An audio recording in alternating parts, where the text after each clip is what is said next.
moi, c'est bon.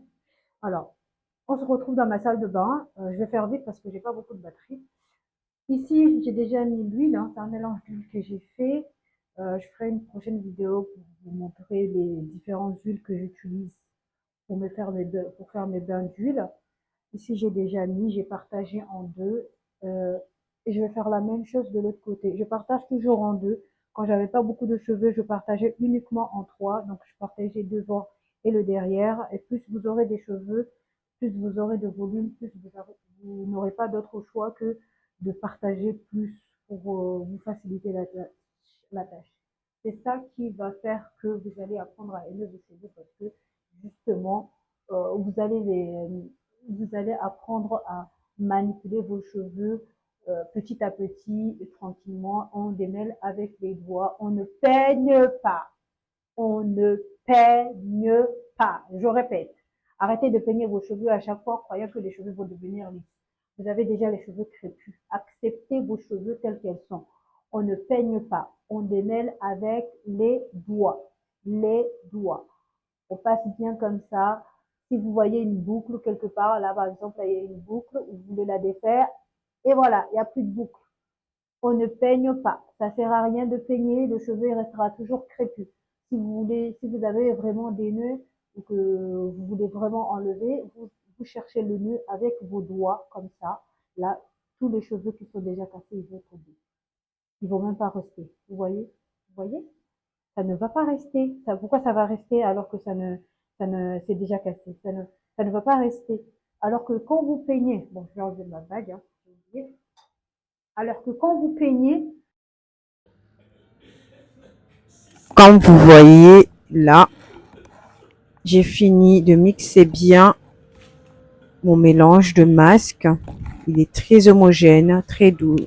Faut bien prendre son temps, bien masquer, bien mixer plutôt, pour ne pas avoir de résidus, de petites peaux, que ce soit les bananes ou bien l'avocat qui reste dans vos cheveux.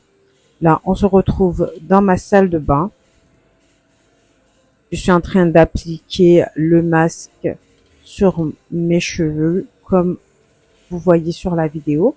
Et je partage toujours. J'ai déjà fini l'autre côté. Là, je fais seulement un seul côté. Je partage toujours pour bien prendre mon temps et démêler vraiment toutes les parties de chaque mèche.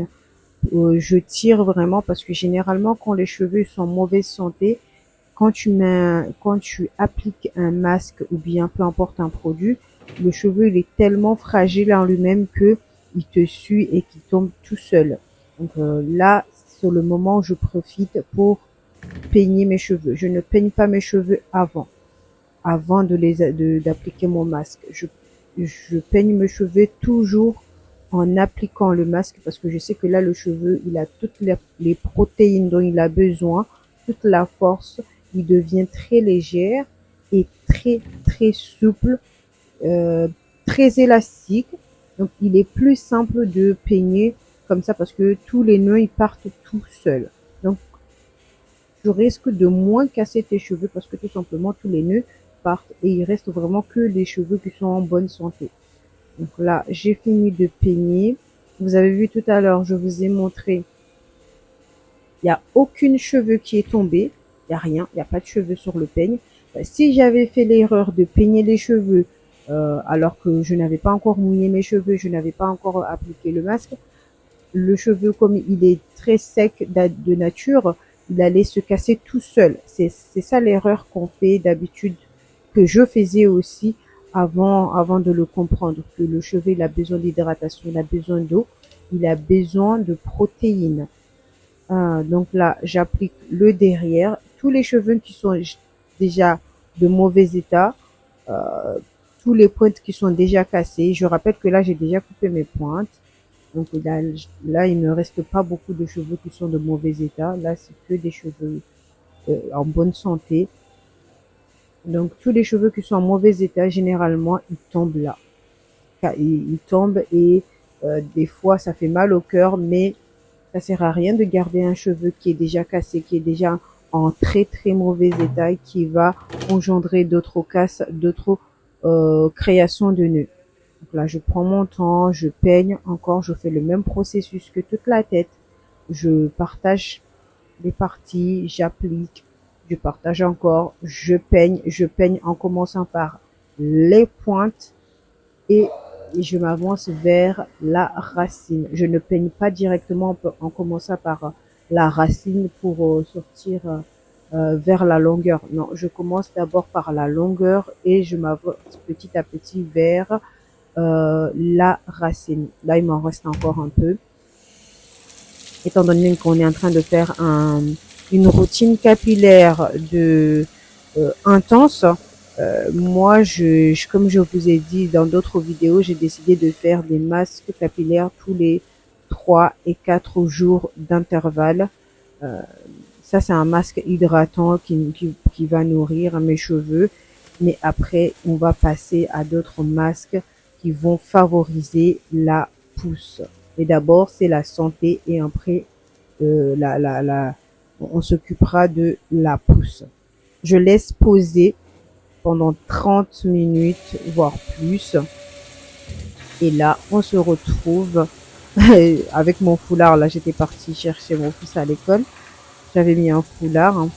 Hein. Donc là, on va passer à la douche pour tout nettoyer, tout enlever. Le processus, c'est la même chose. Hein.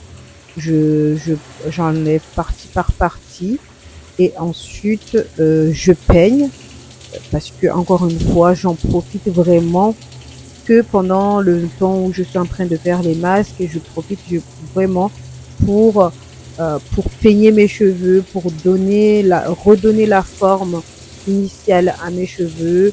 Et je prends un bon peigne, je prends pas n'importe quel peigne, un gros peigne avec des dents bien ouverts, comme ça, je suis sûre que ça va former les boucles qui sont nées avec, enfin qui sont naturelles. Donc là, on me voit pas beaucoup parce que j'avais pas bien mis la caméra. On me voit pas beaucoup, mais je vais prendre mon temps, je vais bien rincer, tout nettoyer encore une fois, étant donné que tu ne sais pas, peut-être que tu n'as pas pris assez de temps pour mixer, donc il reste un peu de résidus. Il faut vraiment prendre ton temps. Il faut vraiment, vraiment, vraiment prendre ton temps. Genre, prenez le temps qu'il le faut. Restez à la douche 15 minutes s'il le faut, mais prenez votre temps, plus, hein, mais prenez votre temps pour bien nettoyer, pour ne pas avoir de regrets, parce qu'une fois sorti de la douche, on n'a pas forcément envie d'y retourner pour rester encore 10 minutes à rincer, rincer, rincer. Donc prenez vraiment votre temps, nettoyez bien, faites des massages crâniens. Ce que je fais moi, comme j'ai pas envie de perdre trop de temps sur ça, c'est que j'enlève sur une partie, j'applique directement l'après-shampoing, je laisse poser et j'enlève l'autre partie. Comme ça, au moins, le temps que je finisse de bien rincer chaque côté, généralement, l'après-shampoing a déjà pris le temps de poser pendant au moins 5 minutes ou voire 10 minutes. Mais vraiment au moins 5 minutes. Donc, c'est large étant donné que c'est un masque hydratant. Donc, l'après-shampoing, vous pouvez le garder 5 minutes. Plus, hein. Mais c'est très bien. C'est déjà très bien. Et surtout que vous avez déjà, vous n'avez que à tout rincer encore une fois d'un seul coup. Et après, c'est bon, c'est fini, quoi. Donc, voilà, voilà. Je vous laisse regarder le reste de la vidéo. Quant à moi, on se retrouve très, très, très, très, très prochainement, si Dieu le veut, pour une prochaine vidéo. Je vous embrasse mes petites et n'oubliez pas de vous abonner, de liker et de partager. Peace!